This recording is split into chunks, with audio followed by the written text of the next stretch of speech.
Good morning, everyone. I hope you had a great and relaxing weekend. Welcome to your final writing task in this class and the last week of this quarter with me.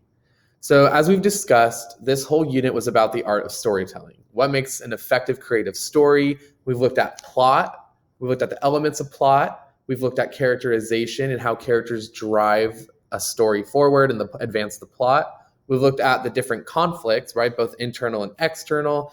We've also looked at literary devices and setting in terms of how authors can use descriptive language and figurative language to establish a descriptive setting and essentially paint a vivid picture of where the story takes place. So as we discussed, for your creative final, you're going to be writing an original short story. We're going to take a closer look at some creative literary elements as well as plot structure and different types of narrative conflict. And as you see right here in the blue, this is where your prompts are for the project. So you have a total of 4 options, and of course, you're just going to choose one. Option 1, a devastating illness wiped out half the world's population 200 years ago. If you want to change, you can change the number of years and stuff like that. You guys can customize these a little bit if you feel like it. As a result, scientists have created a vaccine to improve people's immune systems. The problem is that it works too well, and the population has exceeded what the world can support. Option 2, the year is 2121, and the nuclear fallout has subsided. No government has been created, no law or order has been enforced, no society has been rebuilt, except for the 10 houses. What that means is up to you. Option 3, a meteor has struck the Earth 100 years ago and forced civilization underground. Today is the day you emerge to the surface again. Option 4, wildfires have engulfed the large majority of living land. Your character is one of many attempting to board a ship set for a new in-ocean settlement, except that they don't know that this settlement actually doesn't exist. So how you go about this is up to you. What needs to be consistent for all of you, though, are the paper requirements. So if you look here, MLA formatting, of course, Times New Roman, double-spaced, 12-point font, and it needs a minimum of 2 pages. And correct MLA header, make sure you have your last name and your page number in the top right-hand corner. Also, you must include all elements of the plot. At this point, you should be very confident with each part, right? Exposition is the beginning in which the story, you describe the setting, you set the mood, the tone, you introduce characters, all that kind of stuff, right? And you have to actually introduce the main problem that we're going to face later so that we have an idea of where the story's going. Rising action, only 2 to 3, right? This is the main key point here. 2 to 3 events that lead the reader toward the most exciting point, aka the climax. These events must happen in order for the climax to happen.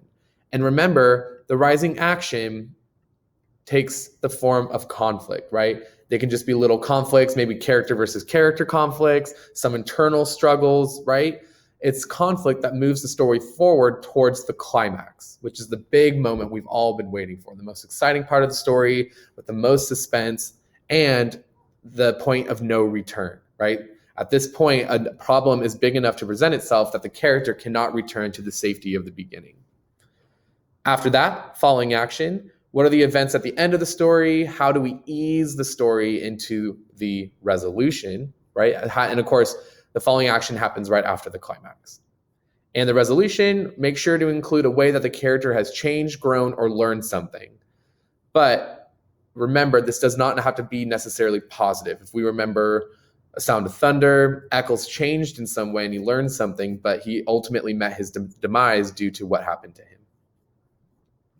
You have to include a narrative conflict, at least one, right? Without conflict, we don't have a plot, we don't have a climax, we don't have a story.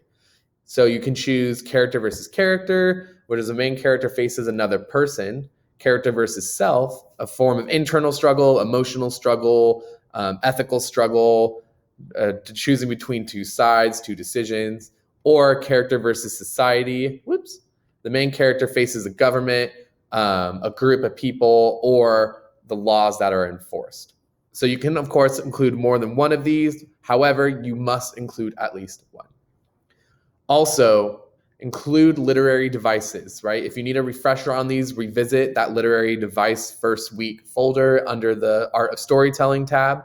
You have to include at least 3: simile, metaphor, personification, what have you, and you must highlight in yellow where you use them, right? If you don't highlight these, you're going to miss points. So I hope you find this helpful. Of course, email me if you have any questions. And lastly, please look at the rubric underneath the assignment. Make sure you look at this before you begin writing so you have an expectation as to what you will be assessed on when you submit it. All right. I hope you found this helpful. Have fun with it. Make a creative title. Make it your own. Have fun with it.